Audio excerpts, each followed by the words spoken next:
Most people think time management is about getting more done. We buy planners, make to-do lists, organize our calendars, and look for better productivity systems. But even after all that effort, many of us still feel rushed, overwhelmed, and strangely unsatisfied. We may be checking off tasks all day long, yet at the end of the week, we still feel like the most important parts of life were ignored.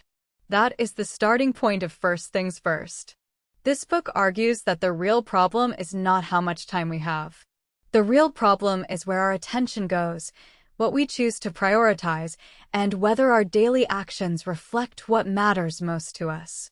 Stephen Covey and his co-authors make a powerful distinction between efficiency and effectiveness. Efficiency means doing things fast. Effectiveness means doing the right things in the first place. And that difference changes everything. A person can become extremely efficient at answering emails, attending meetings, and crossing off minor tasks, while still neglecting health, family, purpose, and meaningful work. In other words, it is possible to become highly productive while moving in the wrong direction. The book invites us to stop living by urgency and start living by importance. That sounds simple, but in practice, it is one of the hardest shifts a person can make. Urgent things demand attention right now. Important things often wait quietly in the background. Exercise does not scream. Deep work does not scream. Building trust in relationships does not scream. Planning your future does not scream. Personal growth does not scream. Yet these quiet activities shape the quality of your life more than the urgent noise that constantly interrupts you. This is why the title matters so much. First Things First means placing the most meaningful priorities ahead of the most demanding distractions. It means choosing principle-centered living over reaction-based living. Instead of letting outside pressure control the day, the book teaches us to anchor decisions in values, mission, and long-term contribution. That is not just a productivity upgrade. It is a life philosophy.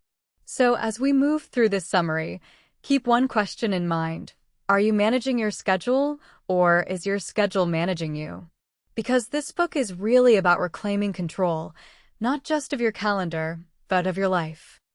One of the most memorable ideas in First Things First is that modern life trains us to worship urgency. We respond to messages the second they arrive. We rush from task to task. We feel guilty when we rest. We measure our worth by how busy we appear. Over time, urgency begins to feel normal. In fact, many people become so used to it that calm and thoughtful living starts to feel uncomfortable. The authors explain that urgency is addictive. It gives a quick sense of importance. When something is pressing, dramatic, or immediate, it feels significant. Solving urgent problems can create a temporary rush. But the danger is that urgent does not always mean meaningful. A ringing phone, a last-minute request, an unnecessary meeting, a constant stream of notifications, these things may demand attention, but they do not automatically deserve it. Living this way creates a painful cycle. We spend most of our energy handling crises, interruptions, and deadlines. Because of that, we neglect prevention, planning, and renewal. Then the neglected areas begin to create bigger problems. Health declines. Relationships weaken. Work quality drops. Stress rises. The future becomes reactive instead of intentional. And then even more urgent problems appear. So the cycle continues. This is why so many people feel trapped. They are not lazy. They are not careless. They are simply caught in a system that rewards reaction more than reflection. And the longer they stay in that system, the more they feel disconnected from their real priorities. The book does not deny that urgent matters exist. Of course they do. Some deadlines are real. Some emergencies need immediate action. But the authors warn that if urgency becomes the main filter for decision-making, then your life will slowly be shaped by other people's priorities instead of your own deepest values. That is a sobering idea. It means that the gap between the life we want and the life we live is often not caused by lack of knowledge. It is caused by misplaced attention. We know that exercise matters. We know that family matters. We know that strategic thinking matters. We know that character matters. But under pressure, we choose what shouts loudest. First Things First asks us to notice that pattern and challenge it. The problem is not just being too busy. The problem is being busy with the wrong things. At the heart of this book is one of Covey's most useful frameworks, the time management matrix. It divides activities into 4 quadrants based on 2 questions. Is it urgent? And is it important? This simple model helps explain why so many people feel overwhelmed, and it also shows the path to a better way of living. Quadrant 1 is urgent and important. This includes crises, pressing problems, deadlines, and emergencies. These are the things that need immediate attention and genuinely matter. For example, a medical emergency, a critical work issue, or a deadline that cannot be moved. Quadrant 1 is necessary, but when too much of life happens here, stress becomes constant. Quadrant 2 is not urgent but important. This is the most valuable quadrant in the book. It includes planning, prevention, relationship building, exercise, learning, preparation, reflection, and meaningful personal growth. These activities do not demand immediate attention, but they shape long-term success and well-being. Quadrant 2 is where quality life is built. Quadrant 3 is urgent, but not important. This includes interruptions, some calls, some meetings, some messages, and tasks that feel pressing, but do not actually contribute much. Often these are driven by other people's priorities. They appear urgent, but they are not truly important from the perspective of your mission and values. Quadrant 4 is neither urgent nor important. This is where time gets wasted. Mindless scrolling, pointless entertainment, avoidance behaviors, and unproductive habits often belong here. Everyone needs rest and recreation, but Quadrant 4 is not genuine renewal. It is escape without value. The key lesson is simple. Highly effective people spend more time in Quadrant 2. They do not wait for life to collapse before they act. They plan before a deadline becomes a crisis. They care for relationships before conflict grows. They protect their health before burnout arrives. They think strategically before chaos takes over. This shift has a powerful effect. When you invest in Quadrant 2, Quadrant 1 often shrinks. Problems are prevented before they explode. Life becomes calmer, clearer, and more meaningful. You become less reactive and more intentional. This is one of the most practical lessons in the book. If you want a better life, do not just try to reduce stress. Increase the time you spend on important things before they become urgent. That is where real transformation begins. The authors of First Things First return again and again to one central truth. Quadrant 2 is the place where lasting effectiveness is created. It is where prevention happens, where values take shape in action, and where a meaningful life is designed rather than accidentally inherited.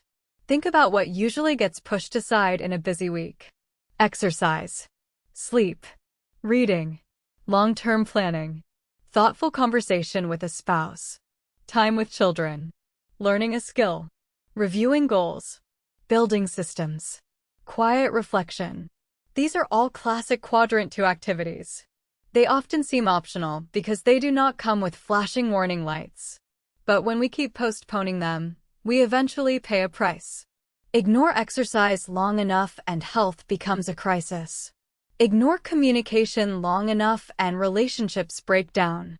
Ignore planning long enough and projects become emergencies.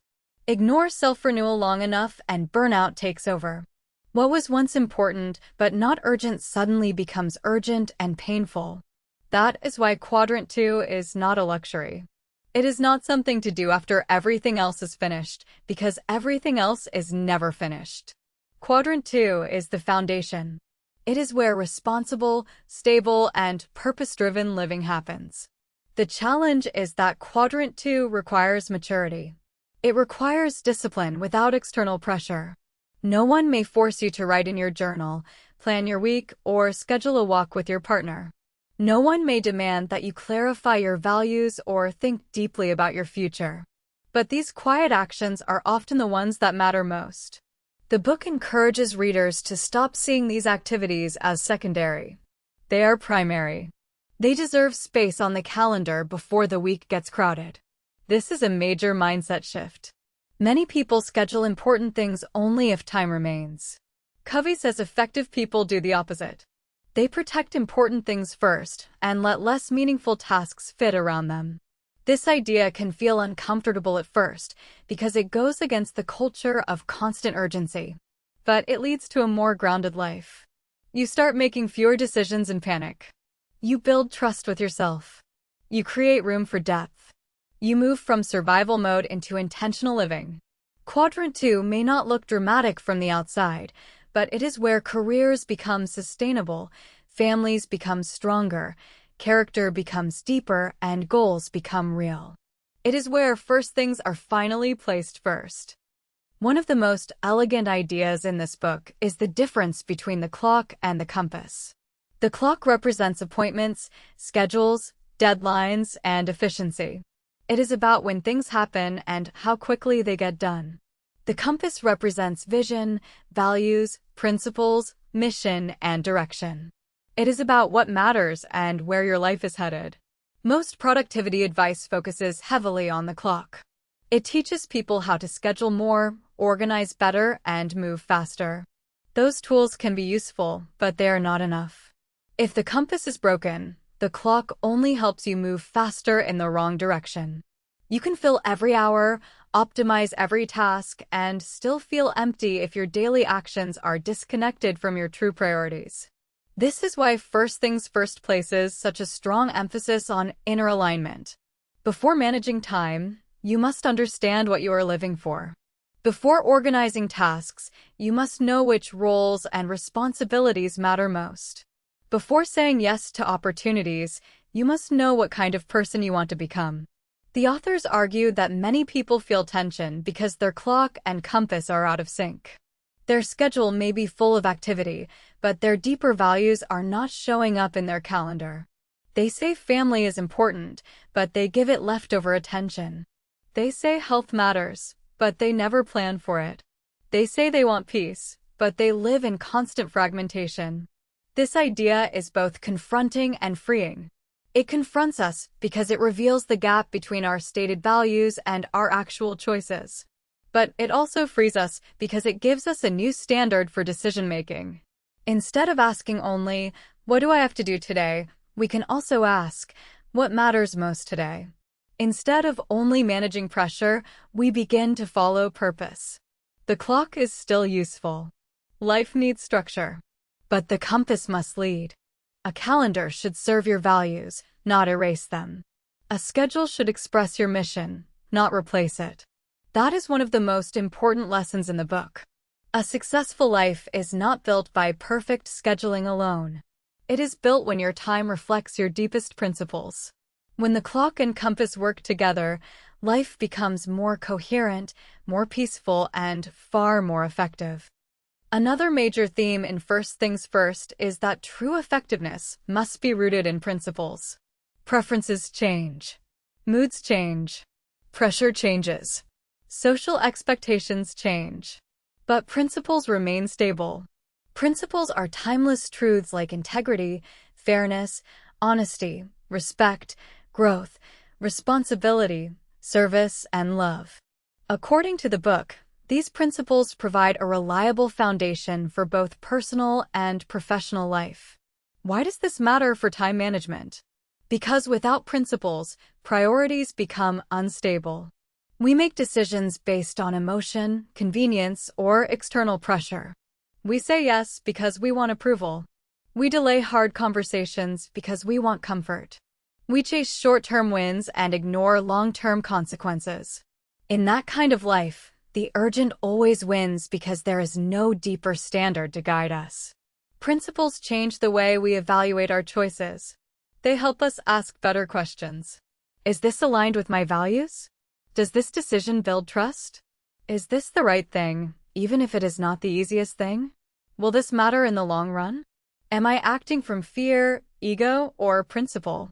The authors make the point that people want peace, but peace is often a byproduct of alignment. When your life is rooted in principles, your choices become clearer. You may still face difficulty, but you are less divided internally. You know why you are saying yes. You know why you are saying no. And that inner clarity reduces confusion and regret. This also affects relationships. Principle-centered living creates trust. If people know you act with honesty, respect, and consistency, they feel safer around you. That trust becomes a powerful source of effectiveness. Teams work better. Families become stronger. Communication becomes healthier. In many ways, character is itself a form of productivity because it reduces friction and builds stability.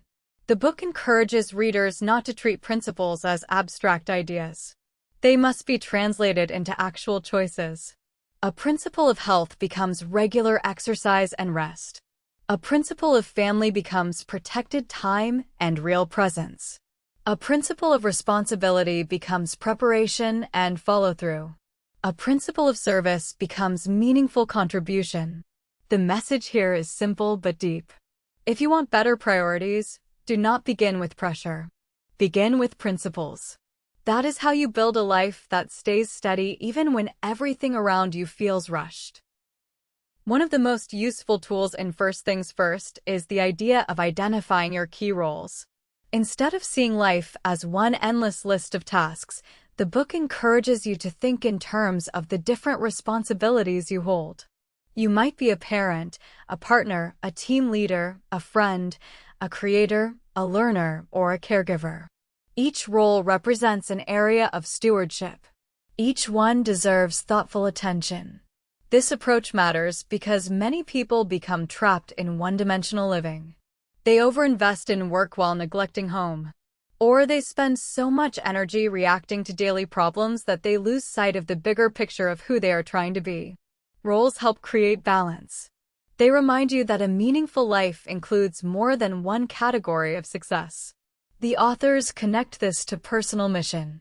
A mission statement is not a slogan. It is a clear expression of your deepest purpose and values. It answers questions like, what kind of person do I want to become? What matters most to me? What do I want my life to stand for? How do I want to treat people? What legacy am I building? Once you identify your mission and roles, planning becomes far more intelligent. Instead of simply reacting to incoming tasks, you can ask, what is one important thing I should do this week in each major role? That question instantly pulls attention toward Quadrant Two. It makes planning more human, more balanced, and more aligned with long-term purpose. For example, if one of your roles is parent, an important weekly goal might be to have uninterrupted time with your child. If one of your roles is leader, an important goal might be coaching a team member instead of only checking performance. If one of your roles is self-renewal, an important goal might be exercising 3 times or spending an hour reading and reflecting. This is a much richer way to organize life than simply asking what is urgent. It helps prevent success in one area from becoming failure in another. It also reduces the guilt that comes from vague priorities. When you know your roles and mission, you can make decisions with more confidence. The beauty of this method is that it brings identity into productivity. You are not just managing tasks. You are shaping a life. And the better you understand your roles, the easier it becomes to place first things first in a way that feels real and sustainable. A major recommendation in this book is to shift from daily planning to weekly planning. Daily planning has value, but if that is all you do, it is easy to become reactive. The day starts, messages arrive, meetings appear, problems surface, and suddenly your attention is captured by urgency again. Weekly planning creates a wider lens. It gives you enough space to think before the week takes control. The authors suggest beginning each week by reviewing your mission, your roles, and your priorities. Then decide which Quadrant 2 actions deserve protected time. This might include exercise, preparation, strategic thinking, family time, learning, rest, or an important conversation you have been postponing. Once these are identified, You place them into the week before everything else crowds them out. This method is powerful because it respects both direction and flexibility. The week gives structure, but the day still allows adjustment. If something urgent appears, you can respond without completely losing sight of your larger priorities. Weekly planning acts like a stabilizing system. It keeps you from drifting too far away from what matters. Another benefit is emotional clarity. When people rely only on daily survival mode, they often feel fragmented. Every day becomes a new emergency. But when you plan weekly, you begin the week with intention. You already know the major things that matter. You are less likely to confuse activity with progress. The book also encourages leaving room in the schedule. Many people overpack their calendar and then wonder why they feel exhausted. Effective planning is not about controlling every minute. It is about creating enough structure for what matters, while still allowing space for reality. Unexpected events will happen. Flexibility is part of wisdom. This makes the weekly planning process less rigid and more realistic. You are not trying to build a perfect week. You are trying to build a meaningful one. A week where your actions match your values more often than they used to. A week where important things actually receive time and energy. That is what makes this system so useful. It is not just a planner technique. It is a way of protecting your life from random drift. When you organize around the week, you gain perspective, balance, and a better chance of living intentionally. If first things are going to come first, then many other things must come later, or not at all. That is why one of the hidden skills behind this book is the ability to say no. Not harshly, not selfishly, but clearly, calmly, and with conviction. The truth is that people often know what matters, but they still fail to protect it. Why? Because saying yes is easier in the moment. Yes avoids disappointment. Yes creates approval. Yes feels cooperative. But too many careless yes create a crowded life. And a crowded life leaves no room for what matters most. The authors show that every yes is also a no. When you say yes to another low-value commitment, you may be saying no to family dinner, to sleep, to thoughtful work, to exercise, or to peace of mind. That does not mean every request should be rejected. It means every request should be evaluated through the lens of importance rather than immediate pressure. This is where principle-centered planning becomes practical. Instead of reacting emotionally, you can respond from clarity. You can say, I would love to help, but I cannot commit right now. Or, this is not the best use of my time this week. Or, I need to protect time for another priority. These responses are not rude. They are responsible. Saying no is especially important with Quadrant 3 activities, the urgent but not important tasks that pull attention away from meaningful work. These may look respectable from the outside. They may even feel necessary. But if they do not align with your real responsibilities and values, they should not dominate your life. There is also a deeper lesson here. Boundaries are not only about protecting time. They are about protecting identity. When you say no to what is unimportant, you are reinforcing what you stand for. You are teaching yourself and others that your life will not be ruled by random urgency. This can feel uncomfortable at first, especially for people who are used to pleasing everyone. But the freedom on the other side is significant. More clarity, less resentment, better focus, stronger commitments, and a greater sense that your days belong to you again. A meaningful life is not built by doing everything. It is built by doing the right things well. And that requires the courage to say no. One of the strongest parts of First Things First is that it never treats productivity as a cold system. The book constantly brings the reader back to people. In fact, one of its deepest messages is that effectiveness is not just about managing time well. It is about honoring relationships well. Many time management systems become mechanical. They treat life as a list of tasks. But relationships do not fit neatly into boxes. They require presence, patience, listening, empathy, and emotional flexibility. A good relationship cannot always be handled like a checklist item. It needs genuine attention. The authors argue that one reason people become ineffective is that they sacrifice relationships for efficiency. They move too fast to listen carefully. They prioritize tasks over trust. They focus on results while neglecting the human connection that makes good results sustainable. Over time, this creates hidden costs. Tension builds. Misunderstandings increase. Cooperation weakens. And life becomes more difficult than it needed to be. Placing first things first means making room for people, not just productivity. It means having the important conversation before conflict grows. It means being fully present at home instead of physically present but mentally distracted.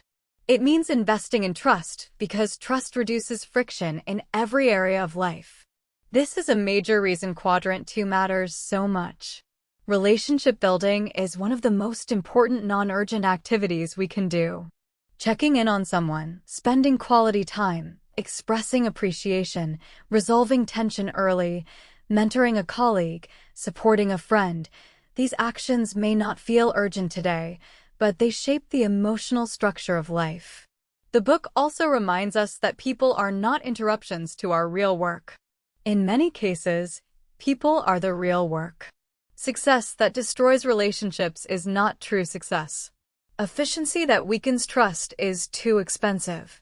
A full calendar means very little if the people closest to you feel unseen. This part of the message gives the book warmth and depth. It is not only trying to help you get more done. It is trying to help you live in a way that honors what matters most. And in the long run, relationships almost always matter more than the tasks we once thought were urgent. Another important lesson in First Things First is that effectiveness requires renewal. You cannot give your best indefinitely without rest, reflection, and renewal. Yet, these are often the first things people cut when life becomes busy. Sleep is reduced. Exercise disappears. Quiet time is skipped. Recreation becomes mindless instead of restorative. The result is predictable. Energy falls, patience weakens, thinking becomes shallow, and life feels heavier. The authors challenge the belief that constant output is a sign of commitment. In reality, exhaustion often leads to poor decisions, reduced creativity, emotional reactivity, and lower quality work. Renewal is not laziness. It is maintenance for a meaningful life. This includes physical renewal through rest, movement, and health habits. It includes mental renewal through learning, reflection, and strategic thinking. It includes emotional renewal through relationships, gratitude, and honest self-awareness. And it includes spiritual renewal through reconnecting with meaning, values, and inner peace. What makes renewal so difficult is that it belongs largely in Quadrant 2. It rarely feels urgent until the damage is already obvious. But by then, recovery is much harder. The wiser approach is to treat renewal as a responsibility, not a reward. This also connects to the idea of balance. The book does not promote a perfectly equal life where all categories get the same amount of time.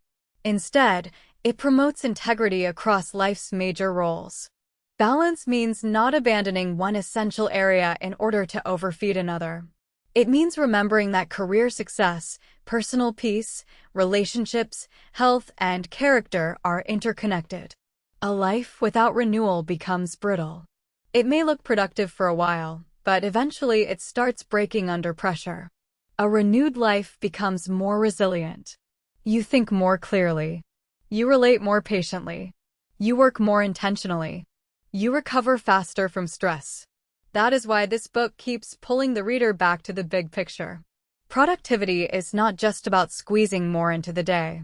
It is about building a life that can be sustained with meaning, strength, and peace. Renewal is not separate from effectiveness. It is one of its deepest sources. In the end, First Things First is not really a book about time. It is a book about choice. It is about deciding that your life will be built around importance rather than urgency. It is about refusing to let noise, pressure, and constant reaction define your days. And it is about living from principles that are strong enough to guide you when life becomes complicated. The book's core message is clear. Do not organize your life around what screams the loudest. Organize it around what matters most. That means investing in Quadrant Two. It means aligning the clock with the compass. It means clarifying your mission, honoring your roles, planning your week intentionally, and protecting space for relationships, renewal, and meaningful work. This message is powerful because it applies to almost everyone. Students, parents, entrepreneurs, creators, leaders, and professionals all face the same temptation to be ruled by urgency. And all of them can benefit from the same shift, from reaction to intention, from busyness to meaning, from activity to aligned action. What makes this book lasting is that it does not promise a trick. It offers a way of living. It asks readers to become more honest about how they spend their time and more courageous about how they choose their priorities. It reminds us that effectiveness is not about doing more than everyone else. It is about doing what matters consistently with integrity. So if you take only a few lessons from this book, let them be these.